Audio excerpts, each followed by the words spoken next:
the emotions I went through, the suffering, depression, hatred. Why can't it leave? Soon the other engines are gonna feel my wrath. One by one, they will fall.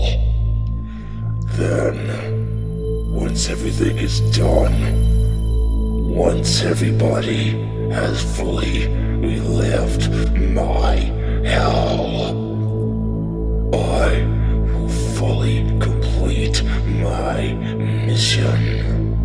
Soon the railway will come to know and understand why I am the ghost train of Sodor.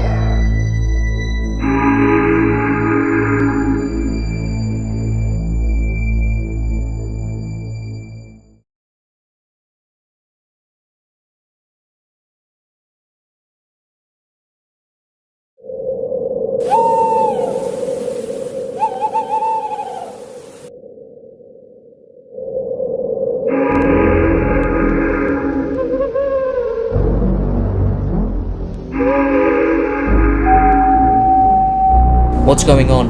We already know! It's him. Timothy's out there.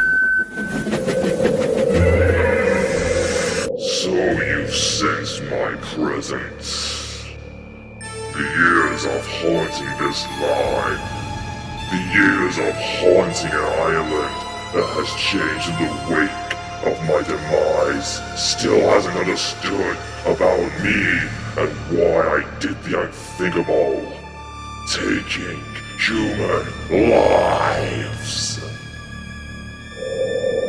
You can't see nor feel what I'm going through.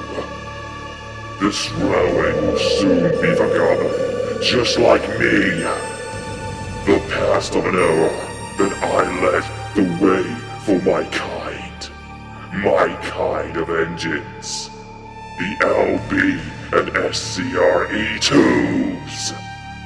I was meant to be a really useful engine, but I was not worthy. I let the others have the pride and joy, while I became nothing more but a stepping stone. I hated it. I hated everything that this railway represents. Even after my so-called accident, I still see no change. I see the same faces, the same people. This is a worthless railway. I will send you all to your graves. And then he, the one who is able to survive and live on, will go with me into hell.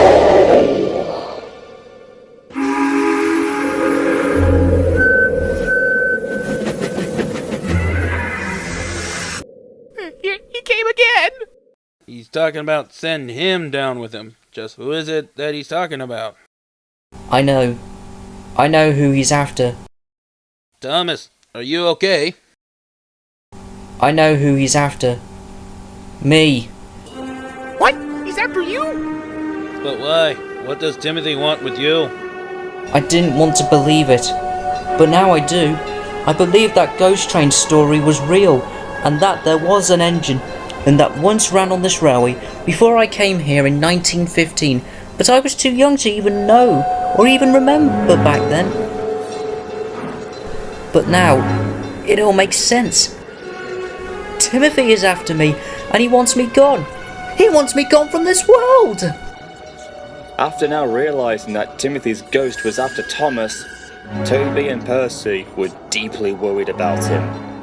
But despite this evil threat, Thomas dug down deep inside his boiler to show that he was not going to be defeated by someone who was a near identical image of himself.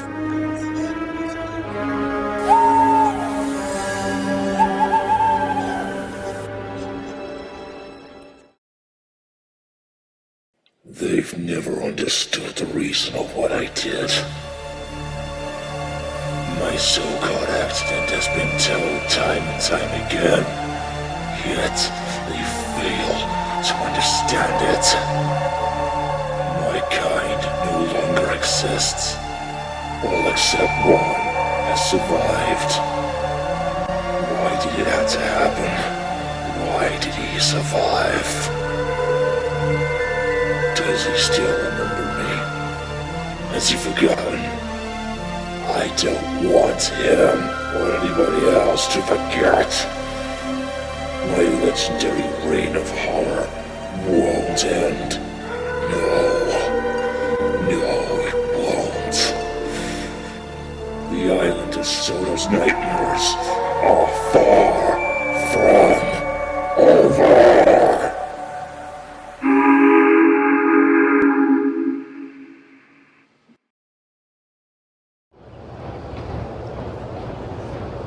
Thomas had spent most of the next day working on the main line with Gordon, Henry and James in helping them with the heavy express trains.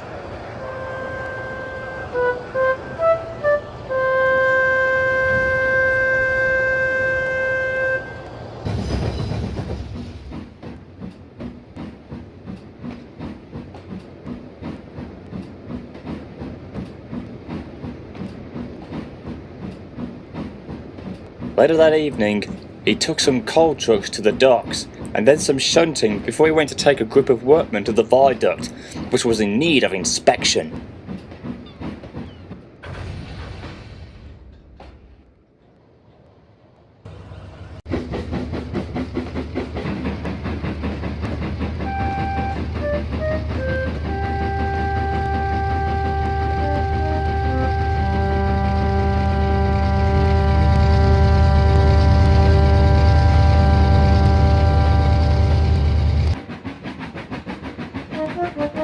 The little blue engine was now feeling tired and worn out.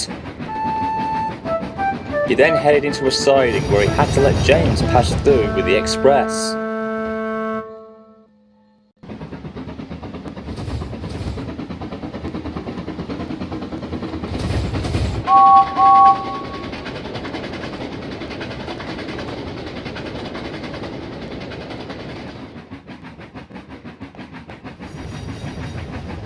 Soon, Thomas was out of the siding and turned off the main line, heading back onto the branch line.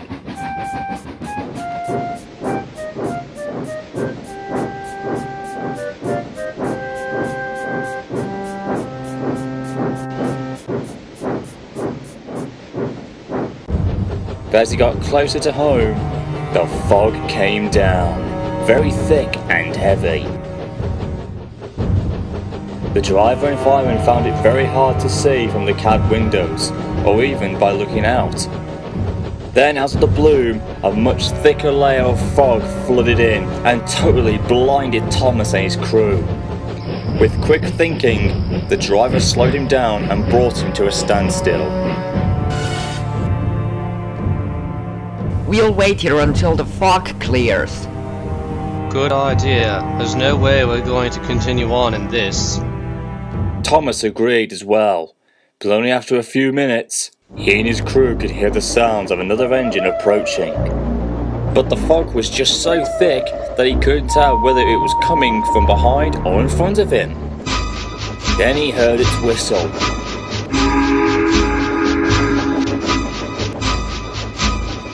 At first, Thomas felt very afraid and tensed, but he managed to put on a brave face as the sound got louder and louder.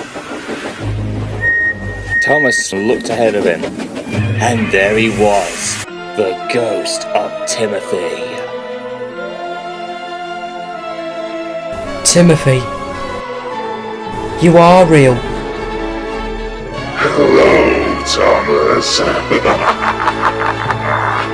We finally meet, face to face, as if we were destined to.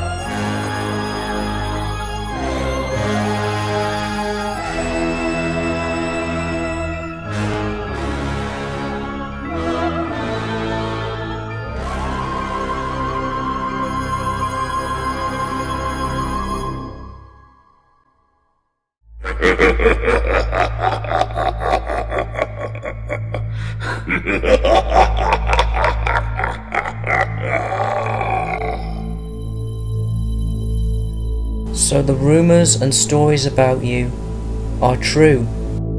Ah, so you have heard of me. But you've forgotten, or perhaps chose to forget, that I was the one who led the way for you. You and your brothers and sisters. I was the first of our kind to become the best. But no, I wasn't. You soon came into being and took that place. I was too young to even know you. Besides, we never spoke, nor were friends. So how can you say all that? All I know of you is that you kept lonely, but always smiled to everyone. But I guess you never liked that in the inside, were you? The last time I was told about you is that you went to Sodor, and that was it.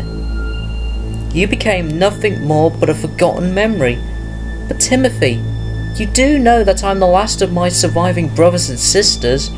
I still live because I'm important to people. I was special and had the pride of a tank engine. Something that you once had before. And before you came this evil and twisted freak of misery. A dark side of a near mirror image of my very self. I carry the memories of that fact that my own kind was most likely wiped out and I was the only one to survive. That scarred me for life. I lost everything. The feelings of love that made me and my brothers and sisters had for each other as a family. It was all destroyed. I've hidden all this away, but until now, with you doing all this haunting and terrifying the branch line, and now at last seeing you in person, has brought all of those memories back. That's right. All the memories you want to forget. All the feelings you didn't want to accept. You have to remember me. Let's suffer together. Suffer with me. No, I won't allow you to. My friends told me all about your past. You killed yourself for nothing, all for nothing, and you wasted yourself. The truth of your demise is just that, or was, the fact that you somehow grew tired of yourself and decided to end your life that way. Shut up. Shut up. You don't know anything. You don't even know the real truth. That was not everything. That wasn't the end. Don't you think you know what happened? Just because you heard about my haunted past, Thomas. You don't know my suffering. You don't know sorrow. You don't know the faces that trembled in fear, even though they were innocent lies that meant cruel end to their lives. The terrifying pleading from my driver, telling me not to go over the cliff. The passengers who went with me, the men, the women, and the children, they all died with me. The negative emotions I had boiling up inside me, and my own self forced that suffering into me. All the hate, paining, and sadness, and that suffering. Yet I have to continue to live with it.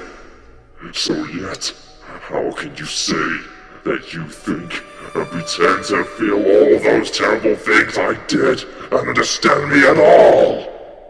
I can tell you're in pain and in deep suffering, and I want to know the real reasoning of all this, Timothy. What made you go to such tragic lengths to do what you did?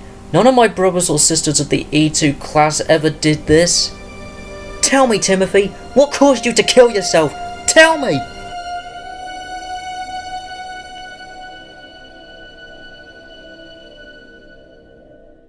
Thomas, the truth of my demise will never be known by those who are told, for I took that with me along with my victims. But all of them, except one, were unfortunate. All but one? You're saying you had an enemy who hated you?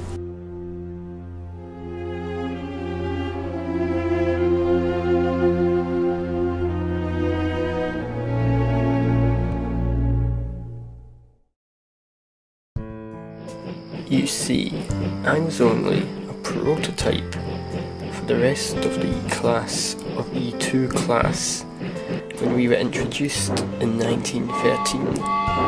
I was used a lot and showed we could be useful and reliable. I, on the other hand, was never to have had a service life that you and the others had. But I was wrong. I was kept with the London, Brighton and South Coast Railway and got to do passenger trains and freight work. Even if I did a little work, I still considered it a big deal and worth doing. You and I never met much and barely spoke, but we would exchange whistle salutes as we passed by. In towards the end of 1913, I was put to the side and retired. But that was short-lived, and I was handed over to Sodor to help with the railway's growth. But I was in terrible shape, and being used so long, my parts were worn, and at the time was difficult to repair. But what was worst of all was the way I was treated by the old controller. Throughout 1914, before the outbreak of World War I was treated badly by the people who did not know how to drive those engines properly. But that was because the controller assigned them to do that, to make them look like professional crew members. I never had any accidents while this happened, but I was so angry and embarrassed that I rapidly lost my pride and faith in who I was, and I went into a deep depression. Around early 1914, I was scolded and looked down by the old controller. The fact was that he never really understood how to run a railway and was only into money and greed. He later told me that after I was to take the night passenger train, I was going to be withdrawn and later sold for scrap. Mainly due to my parts being so old and overused a lot, and not getting enough repairs done correctly. At this point, I was so upset and enraged, my pain burning out of control, and started to plot my revenge against the controller.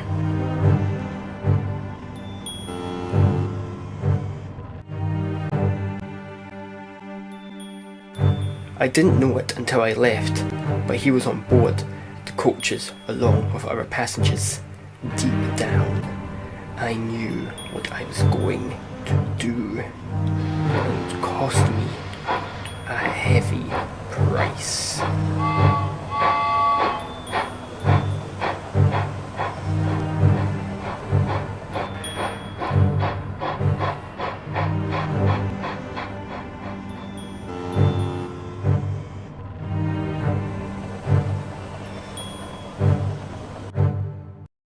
As I neared the station on my journey, my driver applied the brakes. But they failed and I sped up, going faster and faster. I refused to listen to my driver's pleas to stop, and after I got turned onto the wrong track and saw I was heading towards a cliff, I gave in to my hatred and pain and shouted out my last words, cursing and falling to my death, taking every soul with me, including the controller who made my life a living hell. So, that's it. That's the reason why all this has happened ever since. You wanted revenge on the old controller who once used to rule this railway for treating you like the way he did. In the end, you got your revenge, but it cost you your own life. And all those people. I understand it. I understand the pain and rage you had to suffer from. But surely, deep down, you had to regret what you did in shame and remorse. Those other people didn't deserve to die, and neither did your crew. It's time you put all this to an end and move on, Timothy. It's not worth being in this state of evil that you've been in for all these decades.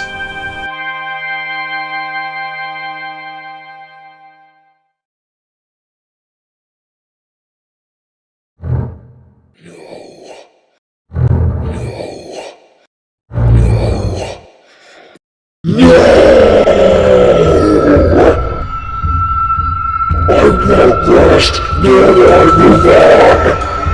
Once I'm done with you, I will be sending you and your crew down into eternal damnation with me. Timothy, you're being controlled by that inner demon.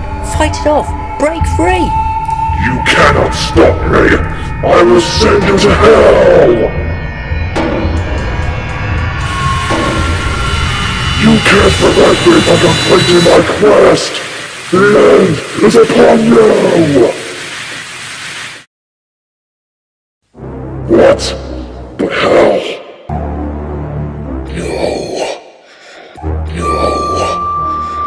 Curse you! Curse you, Thomas!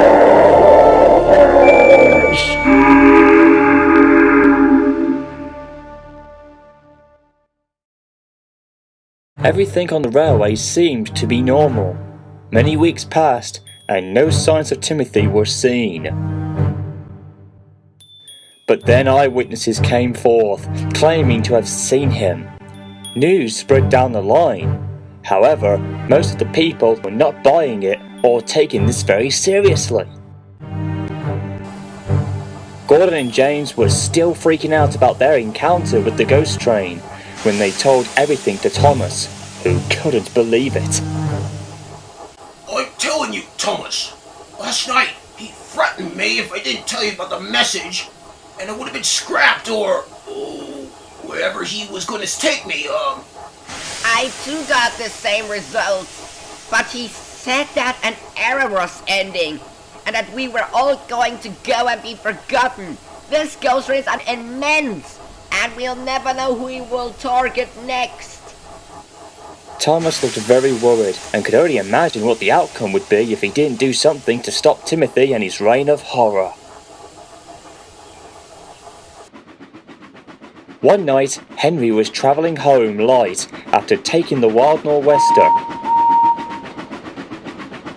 The moon was full, with stars in the sky and a slight blow of wind. I should be home soon. I'm really in need of a long sleep after such a hard day of work. You got that right, old boy. I'll be needing one too.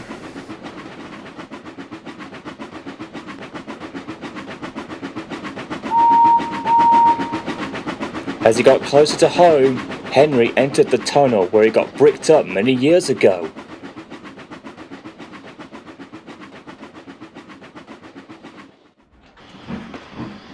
After coming out at the other end of the tunnel, he heard a sudden evil laughter.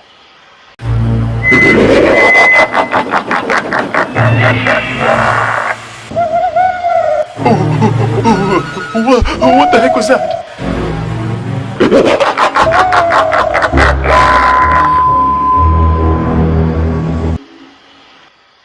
Henry gasped out in horror, as did his driver, when they saw Timothy rushing by on the other line, whistling fit to burst. Oh my god! Is that... It's him! Thomas will be mine, as will everyone else. My pain and suffering will be felt, and then everyone will be sent to a graveyard.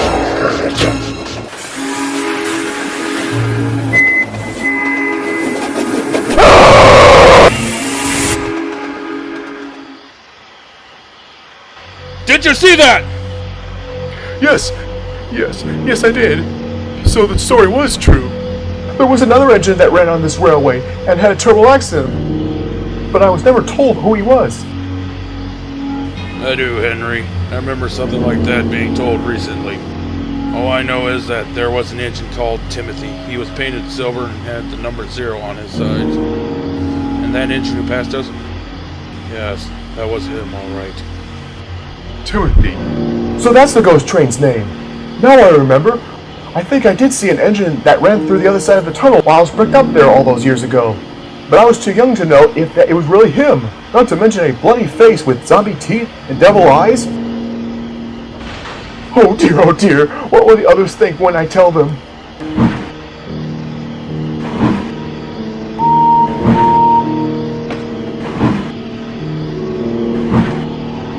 Henry crawled slowly home.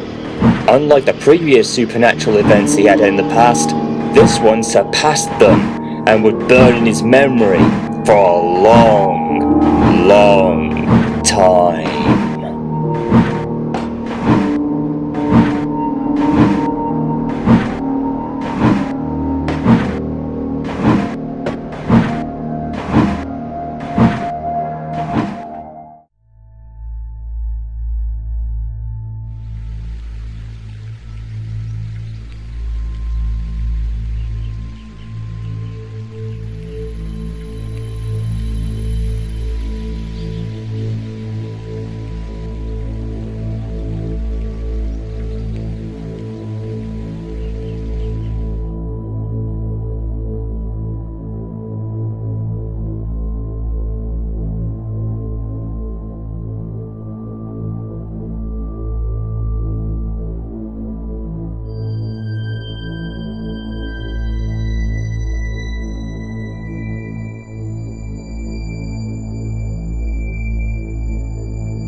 year and a half had passed since the haunting of Timothy's ghost came to an end, but nonetheless, the engines of the Fat Controller's Railway still kept the memory of the legendary story as well as the troubled soul of Timothy deep within their thoughts.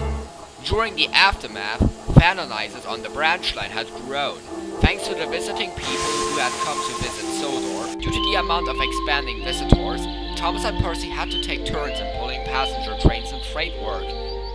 But the engines didn't mind, for they knew it was all part of their routine to give many memories to the visitors, for Sodor was the only remaining railway that kept steam alive and strong.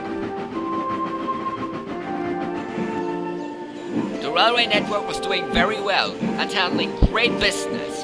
The mainline engines handled the much busier and heavy work in order to run like clockwork. Days and weeks went by. More ramblers and tourists from other parts of the world flocked to the island. The railway became more busy, more trains were needed, and Sodor had now begun a passenger cruise ship company to offer passengers pleasure chorus. This was seen in the best interest to expand the popularity of Sodor than ever before, and with the new cruise ships company opened, the railway would gain more and more visitors than any other railway in the world.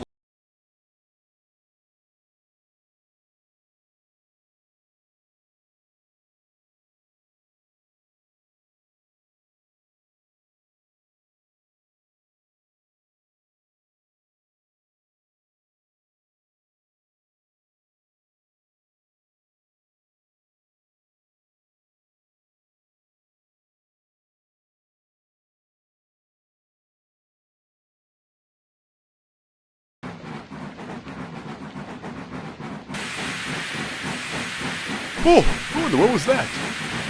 Gordon felt himself going slower and slower. The driver stopped the train. What has happened to me? I feel so weak. I hate to say this, but you burst your safety valve. Again. Not again. Oh, the indignity. Looks like we'll have to call for help. I can't take Gordon to the train by myself. Luckily for both the engines and the crews, the signal box was at the site, and they went to tell the signalman about the situation. As Gordon and Henry waited to be rescued, they noticed something from the corner of their left eyes. There was another line currently present. It was rusty and several overgrown. It had not been used in a very, very long time due to being abandoned. None of the Fat Controller's engines had ever seen it before, or even heard about it. Huh? That's strange. What's that line over there? I don't know, Henry. It could have been a line that we once used, but we were not aware of it. Looks like more like an abandoned branch line from my view. If so, who used to run it? And who did it belong to? Henry couldn't find an answer. He became lost in the thought about the line and wanted to know more about it. After he and Gorn were rescued by Boko, Henry took a slow train to Elsbridge Station to pick up Thomas's passengers. As he waited, he and his driver overheard something on the radio from inside the small station. As of earlier reports of today, the National Trust has bought the Kirkroban branch and wishes to restore and open it, for it has been seen in the best interest by those who want to see steam run more than ever. Arrangements have begun in earnest. The railway's leader, Sir Toppenhat, has offered his service to help out with the project. A new service will be drawn up, and it will attract more visitors to the island of Sodor. It'll be an exciting new chapter in the railway's history, for the Kirkroban branch was once a major part of Sodor's early life, and has been abandoned for decades. Now it awaits its return for a new life. The Kurt Rowan branch. So that's what me and Gordon saw. It sure is, Henry. As a matter of fact, it dates all the way back to when my own family used to work on it. You know about it too? Of course I do. Please tell me. Oh, sure thing, I'll tell you all about it. The Kirkroman branch line was a branch that was operated by 3 small boxy engines from the Sodor and Mainland Railway. They were called Niall, Clive and Roger. However, other engines would come and give a helping hand if neither of them were away for repairs. The line started at Calsford Road, where it connected with the main line from Roscastle to Kirkroman. Beyond Kirkroman, there was a small dock where fishing boats are stationed. Both my grandfather and my father worked as station masters at Roscastle.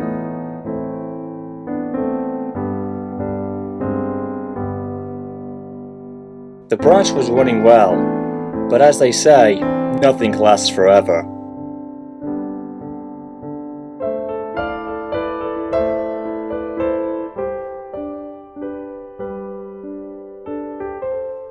Hard times soon fell, and with the Great Depression coming, the line couldn't cope, and it closed down. After that, my grandfather and my father retired. They've both sadly passed away since then. Over the years, the small towns that serve the Kirk Roman branch have long forgotten about it. But now that it's going to be put back into service, it'll bring back great memories to those who used to work on it.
Days later, the branch line began to fall on hard times.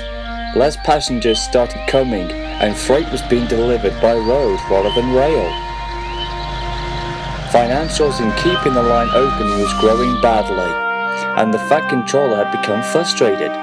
So frustrated that he would have no choice but to close the branch line. The threat of this happening deeply affected Thomas, Percy, and Toby. They didn't want this line to go, knowing that they had known it for a long time, and without it, they would have nothing left. That evening in the sheds, Thomas soon thought about Timothy, and badly felt that he had failed in trying to reason to him into understanding of how he ended his life a long time ago, and haunted the line since. But his last encounter with him had made him wonder if there was some good left in him. He may have tried to defeat me once, but he won't a second time. This time, I will get to him and try to save him to turn him back to the good side. Thomas is suicidal. Timothy is so lost in his sick mind. He's mad that he wants you dead. I was able to get to him. I saw that he still had some good left in him, but his darkness retook control. However, I'm going to end this one way or another. The Blue Tank Agent started to make a plan and asked Percy and Toby to come and help him out, much to their fear of not wanting to. The plan was to find Timothy and lure him out. Once he got distracted, Thomas would see his opportunity to put him in his place and end his reign of horror. Then the sound of Timothy's whistle was heard.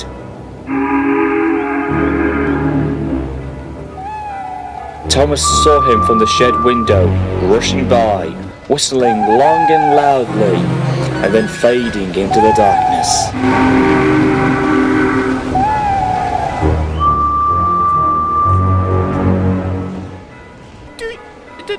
Do you think he knows? No, but whatever is going through that twisted and sick mind of his good side has got to be fighting against him. It has to be driving him insane.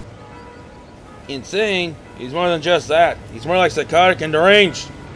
That may be, but deep down, Timothy's fighting with his demons, but in the end, it will be over. We can help him and save him, but at what cost? That I can't tell. The three engines had a hard night sleeping, but they were able to get through to the next day. But there was no telling what would happen when they would come face to face with Timothy, the ghost train of Sodor.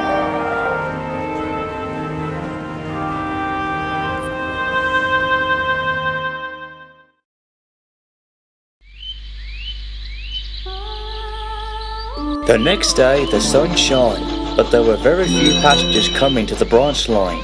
The financial problems were getting worse, and if nothing was done within the next few weeks, the line would close.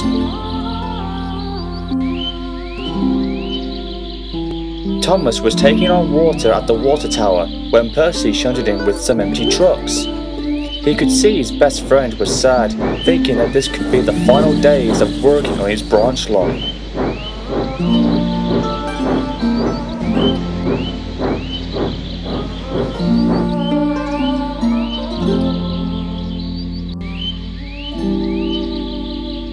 If the outcome does happen, we'll have to move on. But the main thing is that we'll still have each other. Our friendship will last forever. Thomas could only look at the small green engine and sighed.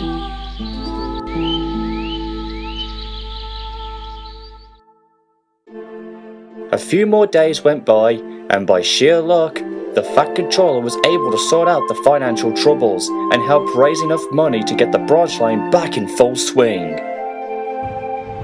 However, the number of passengers was still lacking, but it had slowly increased. Freight work was slowly rising in success.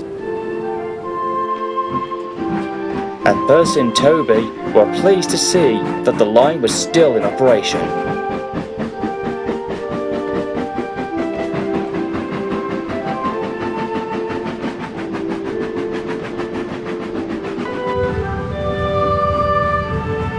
Thomas, meanwhile, was too busy thinking about the plan he had set for his next encounter with Timothy's evil spirit.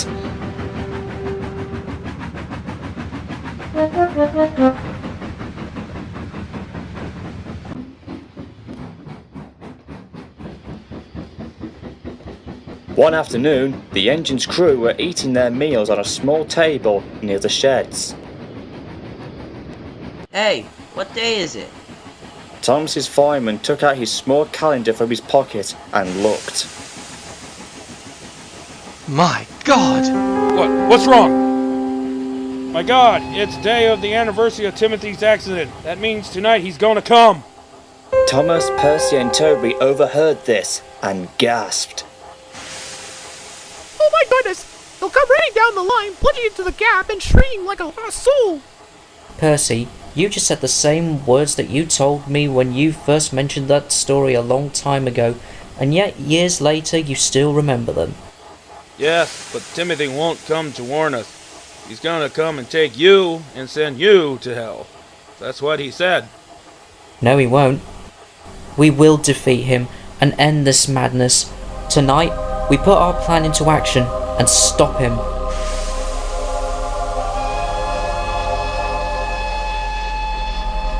As the sun faded and darkness closed in, the three engines could sense that this would be a horrifying night.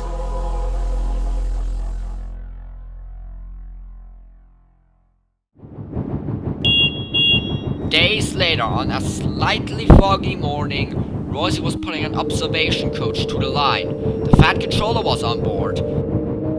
She made it to Kelstrup Road and carefully steamed onto the abandoned line.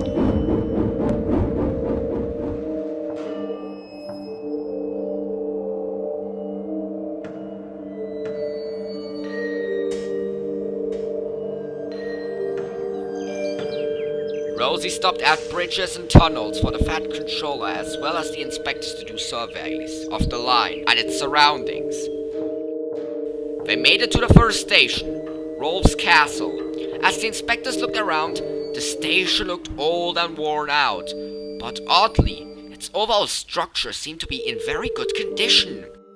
They soon moved on to the next station at Kirk Roman. Again, as with the last one, the station seemed to be in perfect condition, but the line itself was old and rusty and needed to be replaced. Rosie looked around the surroundings. For some strange reason, she was feeling uneasy. You alright? What's the matter? I'm kind of feeling a bit, well, unsure about being here. I mean, it's not that I don't like it here, but it's something that I can't explain right. The driver thought that Rosie may have not slept right and must be getting an overdrive thought in her mind. The Fat Controller walked up to her. The Kirk Roman branch line seems to be in great condition. It will need a few things cleared away and repairing, but I think overall we'll have this ready for the spring season next year. Excuse me for asking, sir, but what about the small dock further down the line? Does that need inspecting? It's still in operation. The Council of Kirk Roman preserved it and has since kept the docks in working order. Its small fleet of fishing boats are currently in use of selling or delivering cargo from the mainland. The Flying Kipper will also have some use there, for that some small deliveries of fish can be made. As for passenger trains for the 2 stations, that will be no problem. I will soon find the right engines to run it on the line once it's completely repaired. Rosie felt slightly nervous from what she had heard as the Fat Controller and the inspectors climbed aboard the observation coach. Just then, a sudden gust of wind blew from out of nowhere, followed by a cold drop in the atmosphere around their area.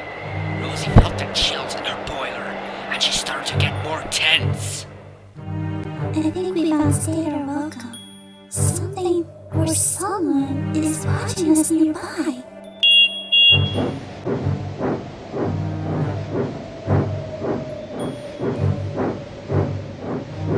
As she pulled away, Rosie thought she saw a mysterious figure of what looked to be a man watching her through the mist.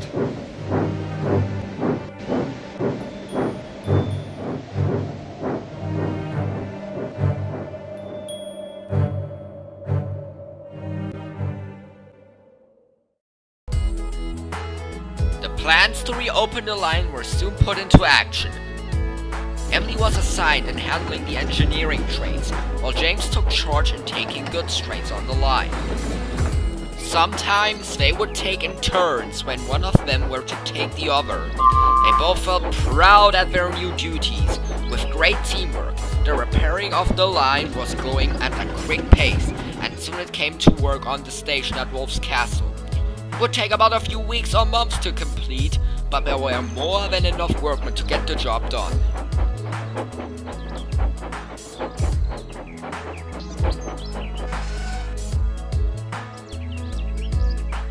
One night, James was given a job to take some workmen materials to the line for the night shift workers. He had made good progress and soon reached the old line, turning onto it. He made it to Rolf's Castle where the workmen were waiting.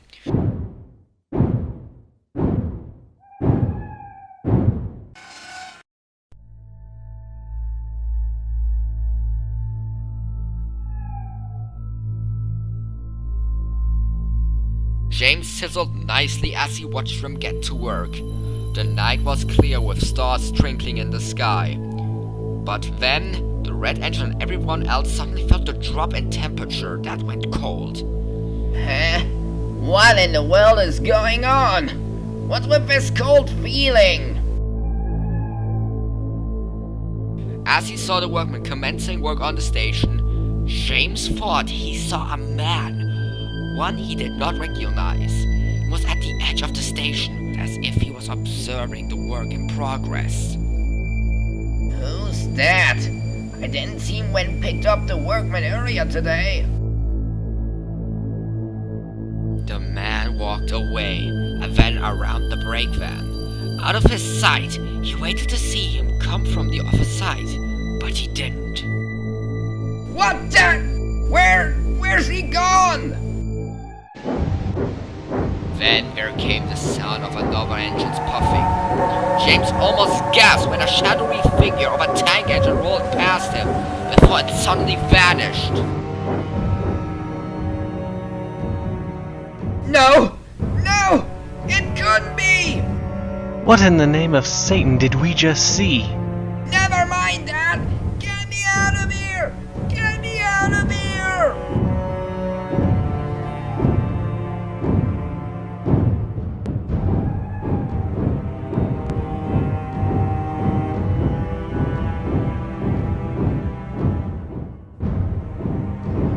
Leaving the workmen and the engineering train behind. James raced along the main line and didn't stop until he reached Rickerstown.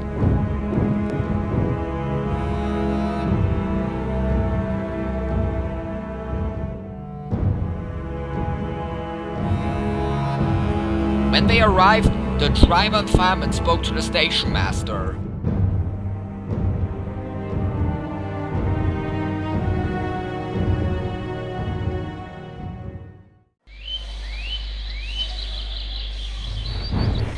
The next morning, James told Emily about what had happened the night before. That's some story, James. Are you sure your mind wasn't playing a trick on you? I'm not kidding. I saw what I saw. It scared me out. That unknown tank engine. Its look and shape. It looked like... Who do you think it was? I only saw it for a short moment, but then it vanished.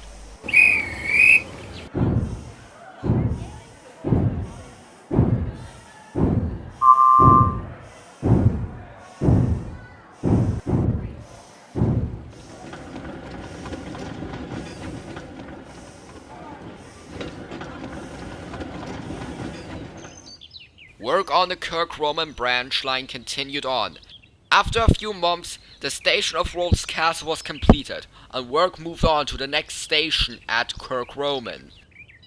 Since James was now working on the other jobs, Thomas and Rosie took over in helping Emily.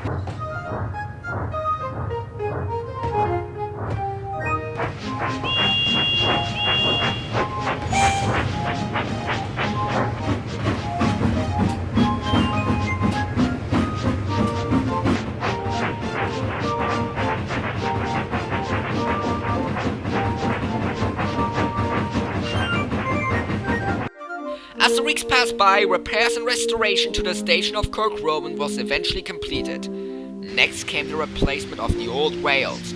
This took about a few months to do, but thanks to the amount of teamwork from the workmen, both day and night, it was nearing completion.